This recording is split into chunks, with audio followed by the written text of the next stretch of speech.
అందరికీ నమస్కారం. మన Telangana state legal services authority directions ప్రకారం మనము జూన్ 14th రోజు మెగా లోక్ అదాలత్ జరపబడుతుంది.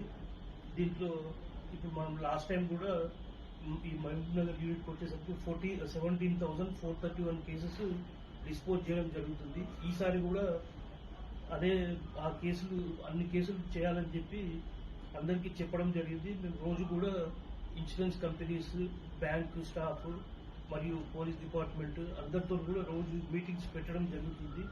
దీంట్లో టోటల్ 8 బెంచెస్ కాన్స్టిట్యూట్ చేయడం జరిగింది. లోకల్ కేసులు డిస్పోజ్ చేయడానికి 6 బెంచెస్ మహబూబ్ నగర్ లో, ఒక 2 బెంచెస్ జడ్చర్లలో ఏర్పాటు చేయడం జరిగింది. దీంట్లో ఏంటంటే ముఖ్యంగా మోటార్ యాక్సిడెంట్ కాంపెన్సేషన్ కేసులు మరియు మ్యాట్రిమోనియల్ కేసెస్, ఇంకా చెక్ బౌన్స్ కేసులు, కాంపౌండబుల్ క్రిమినల్ కేసులు ఇవన్నీ కూడా రాజీ కుదించడం జరుగుతుంది. దీంట్లో ముఖ్యంగా ఏంటంటే దీంట్లో ఒకవేళ కాంప్రమైజ్ అయితే కోర్ట్ ఫీ అనేది వాపస్ ఇవ్వడం జరుగుతుంది.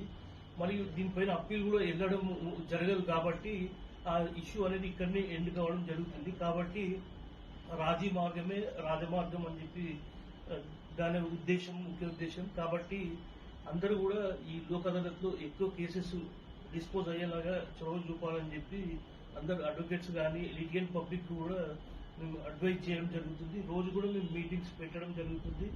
అందరు ఆఫీసర్స్ కూడా రోజు స్టెప్స్ తీసుకోవడం జరుగుతుంది. మా లీగల్ సర్వీసెస్ లో కూడా మీడియేషన్ అవన్నీ కూడా నిర్వహించడం జరుగుతుంది ఎక్కువ కేసెస్ డిస్పోజ్ చేయడానికి. కాబట్టి దీనికి అందరూ కూడా సహకరించాలి, అందరూ ఉపయోగించుకోవాలని చెప్పి కోరుతున్నాం.